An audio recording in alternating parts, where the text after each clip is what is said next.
on in, have a seat. Thank you. What brings you in today?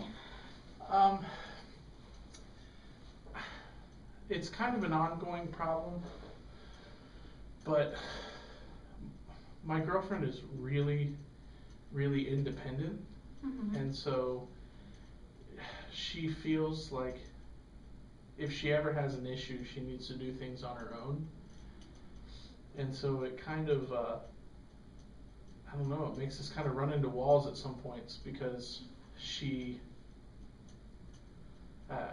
would rather kind of go into seclusion and like come out with the answer to her problem, especially when it's a group problem with the two of us, than, you know, asking me for help or asking anyone else for help. And it kind of puts a little bit of tension on our relationship. So she shuts down basically when you want to be there to help her. Yeah. If I try to get her to talk about her problems, she gets defensive. If you know, if I try to sit her down, you know, the first thing she wants to do is get up and go do something else.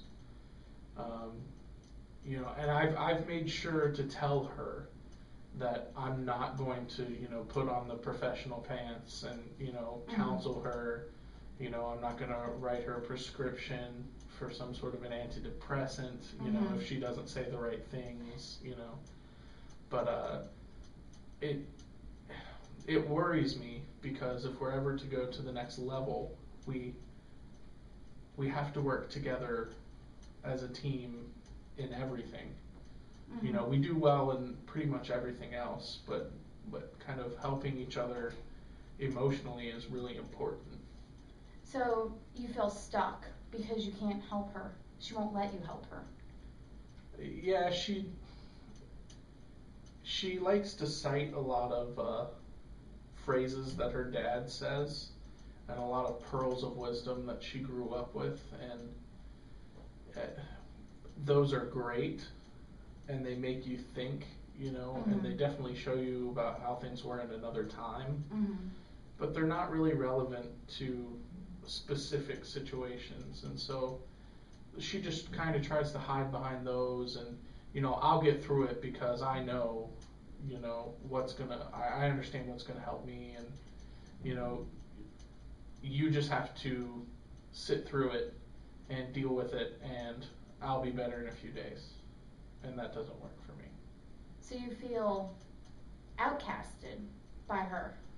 Yeah, I feel we're so good most times that when something like this happens, it's like it feels like she completely like turns her back, like gives me that cold shoulder. You know, even if I'm not the cause of the issue, it could be her work or something else, and it just feels like she chooses to kind of go into her own little world. So you feel almost left out because she's shutting down. Definitely. I mean,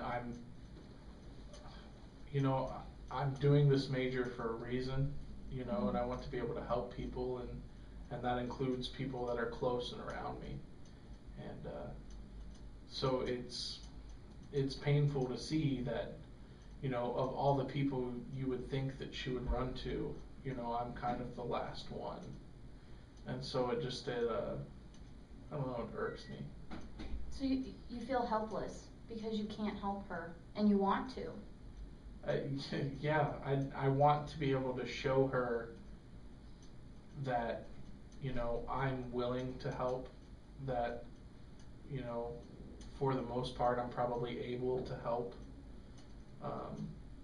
And to be able to establish the trust of I'm going to help her, but I'm not going to demean her. I'm not going to judge her. I'm not going to look down on her. You know, I'm not going to put her on a couch and ask her to tell me about her childhood. And just to be able to, you know, to show her that I'm serious, you know, about helping. So you feel stuck because you want to be able to help her, but you can't when you would really like to be there for her, even though she's put up this wall. Yeah, You feel stuck in the relationship. Like, you can't progress to the next level when you want to. Right. Yeah, I mean, marriage is a huge step. Engagement is a huge step. And so, you know, I want to feel confident, you know, that I'm making the right decision, you know, if I decide to go further with her. And, you know, you don't last 50 years together by not talking or not communicating how you feel or not working as a team to solve your problems. So you're even afraid for the future as to what it holds with her. Yeah, and I don't ever want to get to the point where I have to say something to her like, I don't feel we're going anywhere, so why are we here now? You know, and so, but it kind of is that. I mean, the whole point of dating long term is to hopefully find that person you want to marry, and you know, at this point, there's also that fear of, well, what happens if it goes bad and I have to start again? You know, and that's just the older you get, the more scarier. Horrible, that feels. So, you would really like to be able to just communicate better with her, have her communicate better with you. Yeah, I would like for there to be, like, I don't know, some sort of parlay between us, you know, where it's just understood that it's, you know, a judgment-free kind of thing, and, you know, she can say whatever she feels, even if it regards me, and especially if it regards me, so that I can try to help, you know, either fix what I'm doing in my behavior or to help her fix hers, or, you know, whatever's needed. Right.